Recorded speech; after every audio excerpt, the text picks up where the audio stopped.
예수님이 이 땅에 천국 복음을 전거하기 위해서 오셨어요. 그래서 40일 공생의 사역을 시작하시기 전에 40일 이제 금식하시고, 그리고 또 사단의 유혹들을 다 물리치시고, 그리고 승리하시고, 그렇게 이제 사역을 시작하십니다. 사역을 시작하시면서 가장 먼저 선포한 말씀이 회개하라, 천국이 가까이 왔느니라, 이 말씀이었습니다. 마태복음 4장 17절 우리 같이 함께 읽겠습니다. 이때부터 예수께서 비로소 전파에 이르시되 회개하라, 천국이 가까이 왔느니라 하시더라. 아멘. 그래서 예수님은 언제나 천국 복음, 하나님 나라에 대해서 지속적으로 3년의 공생애 동안 전파하시는 것을 볼 수 있습니다. 공생애를 시작하시면서도 천국 복음에 대해서 전가하시고, 그리고 3년 내에 천국 복음을 전가하시고, 전하시는 말씀의 내용도 전부 하나님 나라에 대해서 말씀하시고, 그리고 또 십자가 지시고 부활하시고 나서도 역시 제자들에게 40일 동안 말씀하신 것이 하나님 나라, 천국에 대해서 말씀하신 것입니다. 그래서 예수님은 시작부터 끝까지 하나님 나라와 천국 복음에 대해서 전거하셨습니다. 예수님만 그런 것이 아닙니다. 예수님의 제자들도 역시 마찬가지 양육을 받고 그들도 둘씩 짝지어서 모두 천국 복음, 하나님 나라에 대해서 전거하고, 그리고 또 이어서 사도 바울도 역시 시작부터 끝까지 천국 복음, 하나님 나라에 관해서 전거한 것을 볼 수 있습니다. 사도행전 9장 20절에 보면 이제 사도 바울의 공생의 사도 바울의 사역이 이제 시작이 되었는데, 예수님이 하나님의 아들이시다, 여기서부터 전파를 시작해서 또 사도행전 28장 31절로 또 끝을 맺을 때 보면 하나님 나라에 대해서 전파하는 것을 볼 수가 있습니다. 사랑하는 여러분, 우리의 신앙도 마찬가지입니다. 천국 복음을 듣고 우리가 예수 믿고 회심했습니다. 그리고 또 우리가 천국 가는 날까지 우리가 하나님 나라를 사모하고 하나님 나라를 전거하고 이 천국 복음을 전거하며 사는 사람이 바로 그리스도인인 줄로 믿습니다. 사랑하는 여러분, 오늘 본문은 천국은 마치 이렇게 이제 시작을 합니다. 그렇습니다. 마태복음 13장에 보면은 천국은 마치 이런 것과 같다 하면서 주님이 7번이나 다른 비유를 통해서 천국, 하나님 나라에 대해서 설명하시는 것을 볼 수 있습니다. 주님은 천국에서 오셨는데 우리는 천국을 가본 적이 없습니다. 하나님 나라를 가본 적이 없어요. 그러니까 우리는 하나님 나라가 어떤지 모르니까 비유로 설명을 많이 하신 것을 볼 수가 있습니다. 그런데 13장에서는 7가지나 되는 비유로 천국은 마치 이렇다, 이런 것과 같다, 이렇게 설명을 하십니다. 그래서 13장 1절에서 23절에 보면 4가지의 땅을 가지고 비유를 합니다. 그러니까 천국은 마치 이런 것과 같다. 그러니까 길가밭이 있고, 이제 씨앗을 뿌렸을 때 길가밭이 있고, 돌짝밭이 있고, 그리고 또 은근키와 가시가 많은 가시밭길이 있었고, 그리고 또 옥토가 있다. 좋은 땅이 있다. 좋은 땅의 말씀의 씨가 떨어져야지 30배, 60배, 100배로 결실을 한다. 이런 비유를 통해서 또 설명하시고, 또 24절에서 30절에 보면 곡식과 가라지 비유를 또 설명합니다. 그러니까 다 같이 곡식이 이렇게 있는 것 같지만 그 안에는 가라지가 있다. 염소와 양이 있듯이, 그리고 곡식 안에는 곡식이 있고 알곡이 있고 가라지가 있다. 그런데 그것을 이제 판단은 하나님만 하시는 것입니다. 우리가 할 수 없는 것이에요. 그래서 하나님이 마지막 심판 때 다 알곡과 가라지를 구분하신다, 이런 비유를 또 설명하시고, 또 31절에서 32절은 겨자씨를 가지고, 겨자나무에 나오는 씨인데 이게 좁쌀보다 작습니다. 이 겨자씨를 가지고 또 비유로 또 설명하시고, 그 다음 33절에 보면 누룩을 가지고 설명을 하십니다. 한 움큼의 누룩이 가로수말을 부풀게 한다. 작은 일 미약한 복음이 나중에는 큰 구원의 역사와 하나님 나라를 이루는 것에 대해서 설명을 또 하시고, 또 44절에 보면은 감춰진 보화에 대한 비유를 또 말씀하십니다. 밭에 감춰진 보화가 있다. 이거 보화를 발견한 사람이 이 밭을 사지 않겠느냐? 당연히 살 것이다. 천국은 그렇다. 하나님 나라는 그렇다고 설명하십니다. 그 다음 또 45절에서 46절에는 값진 진주를 통해서 비유로 설명합니다. 누가 값진 진주를 발견했다. 그러면은 정말 이걸 사지 않겠느냐? 하나님 나라가 그렇다. 천국이 그렇다. 그렇게 설명을 하는 겁니다. 그 다음 47절에서 50절은 거물 비유, 거물 비유를 통해서 또 하나님 나라 천국에 대해서 우리가 이해할 수 있도록 쉽게 설명하시는 모습을 볼 수 있습니다. 그 중에서 이제 세 번째 나온 겨자씨 비유입니다. 우리가 읽은 오늘 말씀이 천국의 확장이 얼마나 놀라운지 그 중요성을 설명하고 있는 것이 세 번째 비유로 설명한 겨자씨 비유인 것입니다. 네 가지 땅의 비유, 그 다음에 곡식과 가라지 비유, 그 다음에 겨자씨 비유입니다. 천국을 비유로 설명할 때 주님이 사용하신 세 번째 방법이 바로 겨자씨 비유, 우리가 읽은 말씀인 것입니다. 마태복음 13장 31절 다시 한번 읽겠습니다. 또 비유를 들어 이르시되 천국은 마치 사람이 자기 밭에 갖다 심은 겨자씨 하나를 같으니. 아멘. 여기서 주목해야 될 단어가 심은이라는 단어입니다. 자기 밭에 갖다 심은 겨자씨 하나를 같으니. 심었다는 것이 원어를 보면 무슨 뜻이냐면 작은 씨앗들을 뿌렸다, 이런 뜻입니다. 그러니까 사랑하는 여러분, 복음을 우리가 여러 사람에게 전하는 뿌리는 방법이 있고 또 한 사람 한 사람에게 뿌리는 방법이 있습니다. 이제 오늘이 우리 행복모임, 가을 행복모임 선포하는 주일입니다. 이 행복모임은 한 사람씩 관계를 맺어서 행복모임으로 초청하는 것인데, 이것은 이제 한 사람 한 사람에게 복음의 씨를 뿌리는 것이고, 또 우리가 또 금요일마다 또 매일매일 또 하는 노방전도가 있습니다. 노방전도는 우리 가서 지나가는 여러 사람들에게 씨를 뿌리는 것이고, 이렇게 이제 복음을 전하는 방법이 한 사람씩 관계를 맺으면서 복음의 씨를 뿌리는 방법과 여러 사람에게 뿌리는 방법이 있습니다. 사랑하는 여러분, 근데 한 사람 한 사람에게 우리가 정착하는, 또 교회에서 전도되어서 들어와서 교회 잘 다니고 이렇게 또 양육을 받고 이렇게 해서 또 그리스도인으로 제대로 성장하는 경우를 보면은 한 사람씩 관계를 맺어서 행복 모임을 통해서 들어온 분들이 정착하는 율이 훨씬 높은 것을 또 볼 수가 있습니다. 사랑하는 여러분, 행복 모임은 오늘 이 시대를 살아가는 모든 외로운 사람들에게, 또 고립된 사람들, 그들이 모두 우리의 베스트입니다.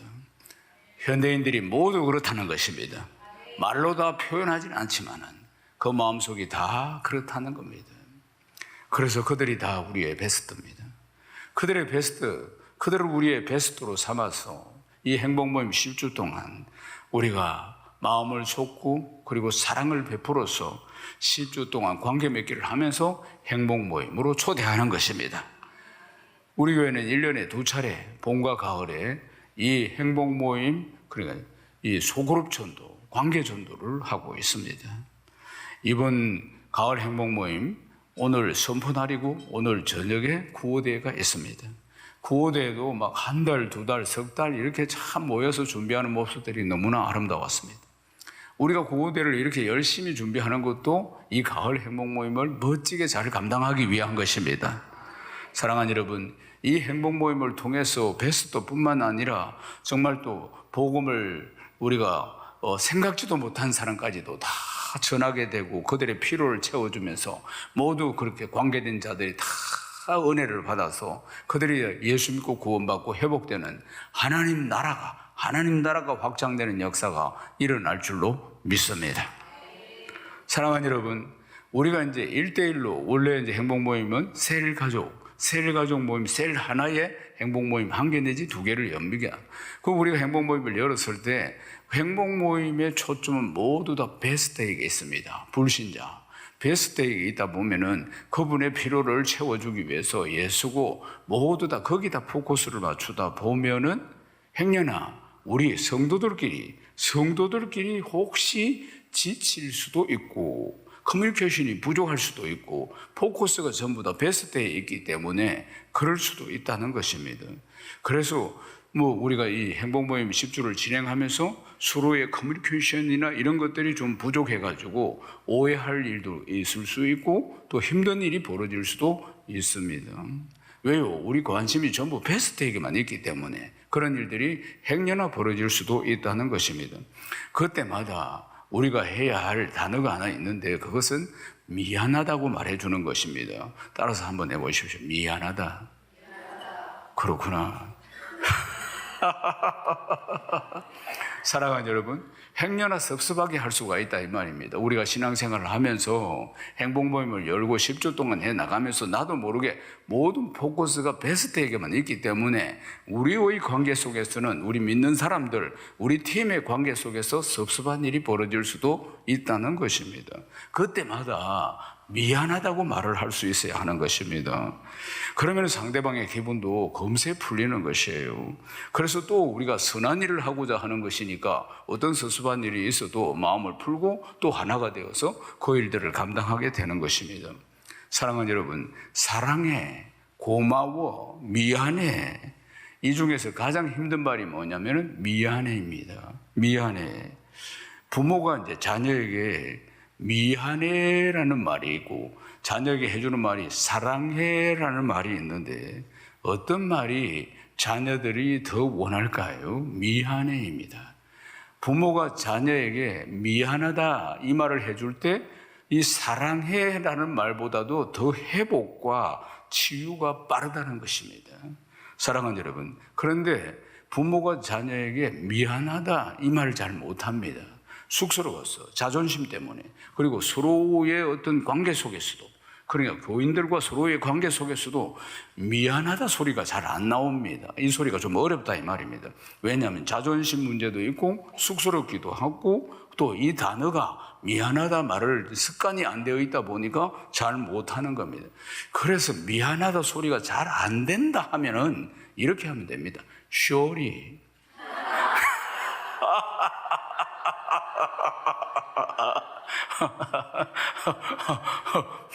바다를 좀 먹으면 더 잘 될 거예요. I'm sorry. 뭐 그렇게 정 안 되면은 그렇게라도 해서 그렇게 영어라도 해서 관계를 잘 회복시켜야 할 줄 믿습니다.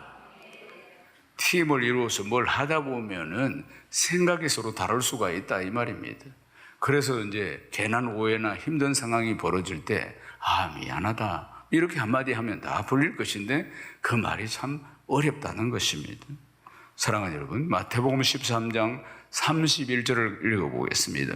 또 비유를 들어 이르시되 천국은 마치 사람이 자기 밭에 갖다 심은 겨자씨 하나를 같으니. 아멘. 이 말씀에 겨자씨가 나옵니다. 겨자씨에 대해서 이제 우리가 주목을 해야 합니다. 겨자씨 비유니까 이번 세 번째 비유가 천국이 처음에는 미약하게 겨자씨 한 알처럼 시작되는 것 같은데 나중에는 놀랍게 장대하게 된다는 이야기 아니겠습니까? 겨자씨를 보면은 좁쌀보다도 조그만합니다. 조금 더 작습니다. 자그마한 이 씨가 뿌려놓으면은 이제 나무가 되고 자라는데 3m 되는 이런 나무로, 큰 나무로 이 좁쌀만한 겨자씨가 자라게 된다. 천국은 마치 그렇다. 작은 복음, 보잘것없다고 생각하는, 또 한편으로는 아주 보잘것없고 이걸 가도 되겠느냐 생각하는 행복모임을 열었는데, 그런데 그 행복모임에 떨어진 복음의 씨앗이 이렇게 창대한 역사가 일어나게 될 것이라는 것입니다. 할렐루야. 그렇습니다. 작고 미미한, 우리가 이렇게 행복모임 열어가지고 이렇게 될까 이렇게 생각할지 모르지만 그 겨자씨 한 알이 떨어져서 또 이런 사람이 예수를 믿어서 다음에 어떤 일이 일어날까, 우리가 볼 때는 볼품없는 사람처럼 보이지만은 그러나 그 사람에게 복음이 들어갔을 때 어떤 역사가 일어날지 우리는 상상할 수 없는 큰 하나님 나라의 역사, 3m나 되는 큰 나무가 만들어지는 역사가 일어날 줄로 믿습니다. 사랑하는 여러분, 우리 주님도 베들레헴의 마구간에 태어났습니다. 누구도 주목하지 않는 그 마구간에서 말이에요. 그리고 또 목수의 아들로 30년을 사십니다. 그야말로 하자는 집이, 하자는 신문에서 이제 30이 되었을 때 제사장 나이가 30부터 시작됩니다. 그래서 이제 30에 주님이 대제사장 되시는 우리 주님이 공생의 사역을 시작하신 것입니다. 사랑하는 여러분, 시작은 미약하지만 나중은 창대하게 될 줄 믿습니다. 그것이 우리의 복음, 이 복음의 씨앗이라는 것 아니겠습니까? 그래서 오직 성령이 너희에게 임하시면 너희가 권능을 받고 예루살렘 온 유대 사마리아 땅 끝까지 이르러 복음의 정인 될 줄 믿습니다. 사랑하는 여러분, 행복 모임이 그렇습니다. 우리가 행복 모임을 시작할 때 이렇게 미약해가지고 뭘 되겠나? 이렇게 해서 복음이 전거되겠나? 이런 생각을 할 수도 있습니다. 또 이런 사람들이 예수를 믿을 수 있겠나? 또 예수를 믿는다고 해서 별 무슨 일이 일어나겠는가? 그건 전부 사람 생각이라는 걸 기억해야 합니다. 겨자씨 비유를 기억해야 합니다. 작은 겨자씨가 떨어졌어. 그렇게 큰 숲과 큰 나무를 이루게 된다는 것입니다. 한 사람이 예수를 믿어서, 우리가 그랬지 않습니까? 아무도 믿지 않는 우리 집안에 내가 한 사람이 예수를 믿어서 온 가족을 다 구원하고 온 가문을 다 16촌까지 다 구원하고, 그리고 또 우리 민족을 구원하고, 그리고 나가든지 보내든지 해서 세계 열방을 구원하는 역사가 한 사람으로부터 시작되었다는 것입니다. 사랑하는 여러분, 우리가 행복 모임 어떻게 하면 잘할 수 있을까요? 어떻게 하면은, 지침대로 하면은 잘할 수 있습니다. 행복 모임은 지침이 있습니다. 10주 동안 어떻게 하라는 지침이 있는데, 그것은 많은 임상, 오랫동안의 임상을 통해서 나온 이야기인 것입니다. 그래서 내 생각대로 하려고 하면 안 되고 지침대로 꼭 하려고 해야 한다는 것입니다. 그러면은 이제 놀라운 역사가 일어나는데, 첫 술에 배가 부르랴, 이런 속담이 있습니다. 첫 술에 배가 부르는 건 어떤 것들도 없습니다. 어떤 일이든지 단번에 만족할 수는 없는 것입니다. 그런 일은 아무것도 없습니다. 우리가 살아가는데 대기만성 아니겠습니까? 행복 모임도 역시 마찬가지입니다. 큰 그릇은 늦게 채워진다. 대기만성입니다. 큰 인물이 만들어지는 데는 시간과 노력이 많이 필요하다. 그런 이야기 아니겠습니까? 한 영혼 한 영혼을 주께로 돌아오게 하는 일들이 그렇게 쉬운 일이 아닐 것입니다. 인내하고 기도하면 반드시 역사가 일어날 줄 믿습니다. 절대로 첫 술에 배가 부르지는 않는다는 걸 기억하셔야 합니다. 우리에게 참으로 중요한 것은 인내하는 것입니다. 성령의 능력으로 인내하는 것이에요. 주님의 심정으로 인내하는 것입니다.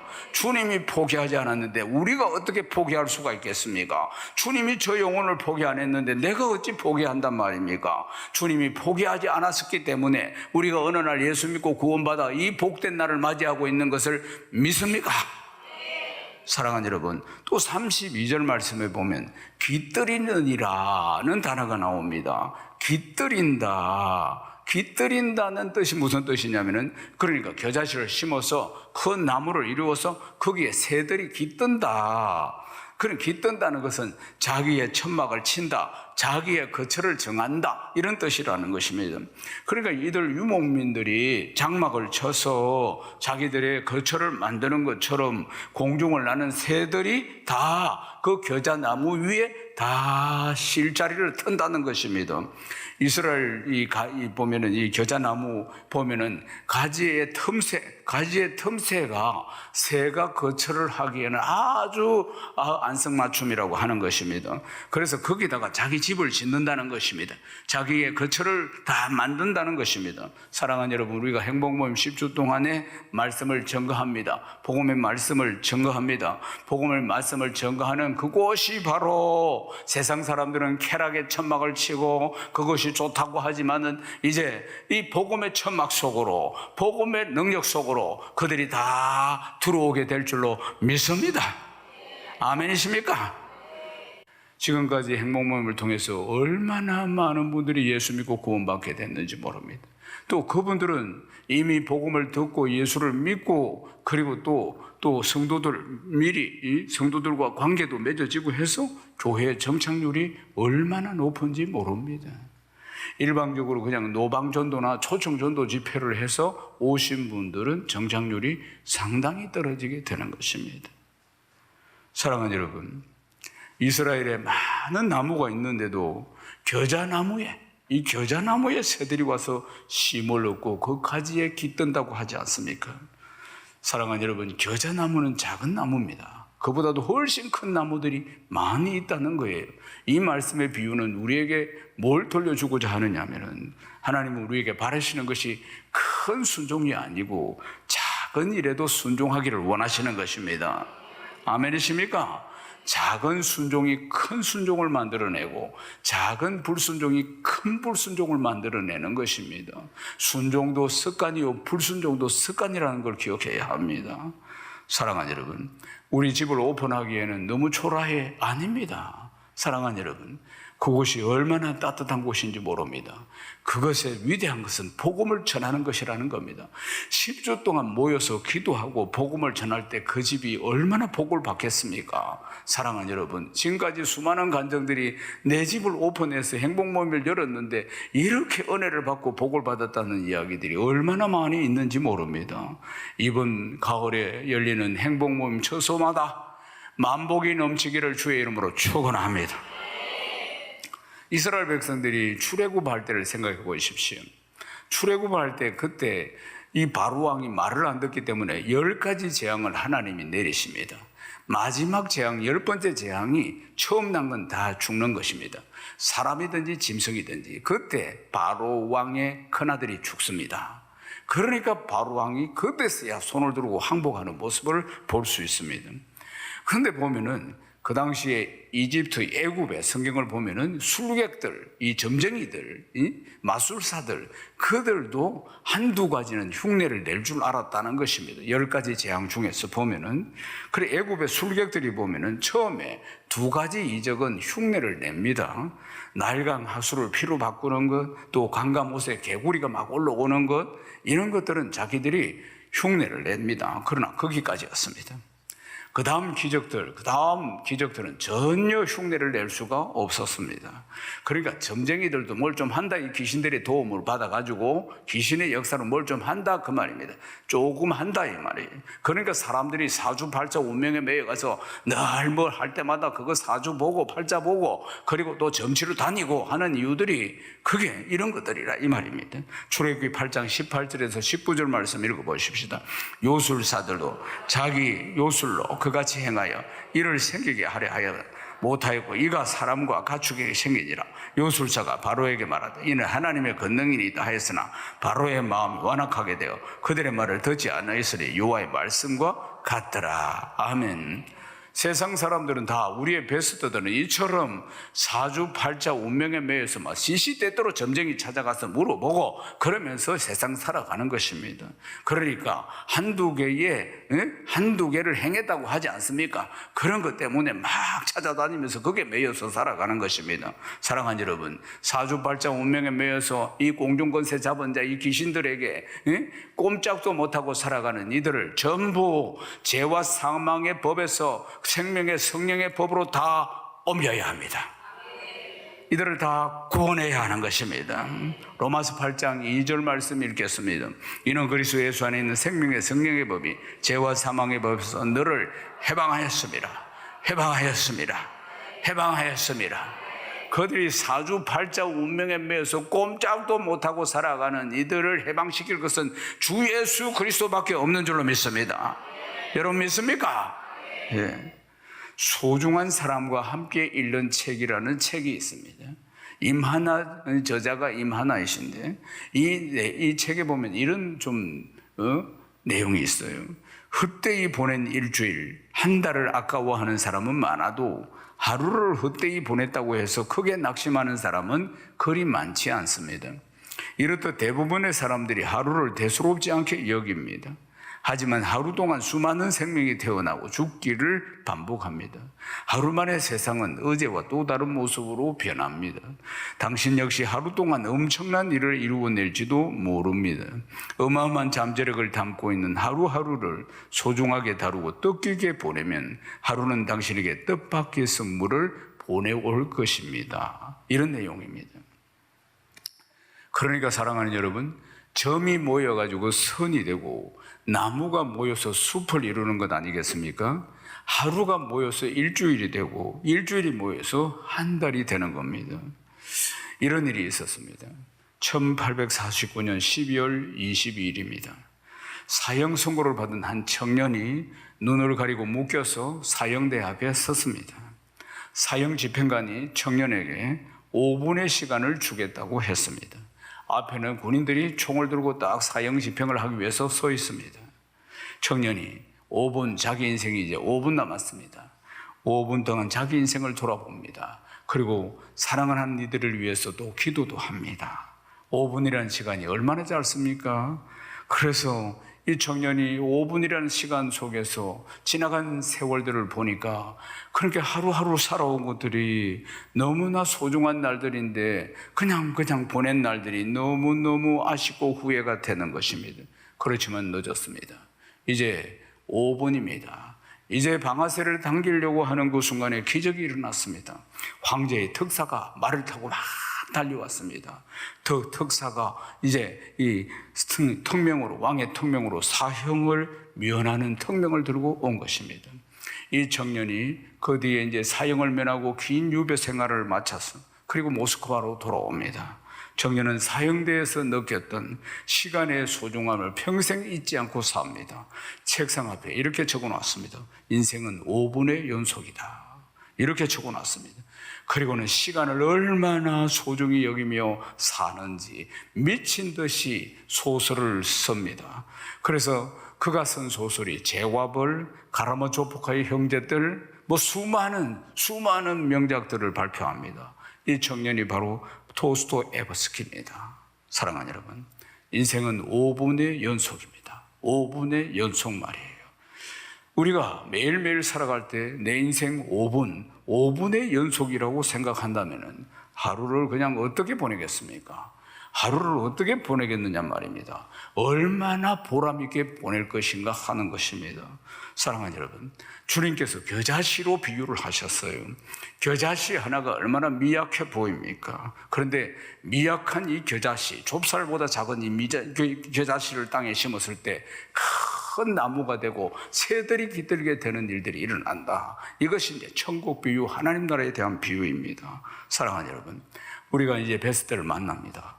베스트를 만나는 한 시간 하루하루의 이 시간들이 얼마나 귀한 시간인지 모릅니다. 인생은 5분의 연속이라는 거 아니겠습니까? 사랑하는 여러분, 5분의 연속 매일매일 성령과 동행하는 복된 삶이 되길 축복합니다.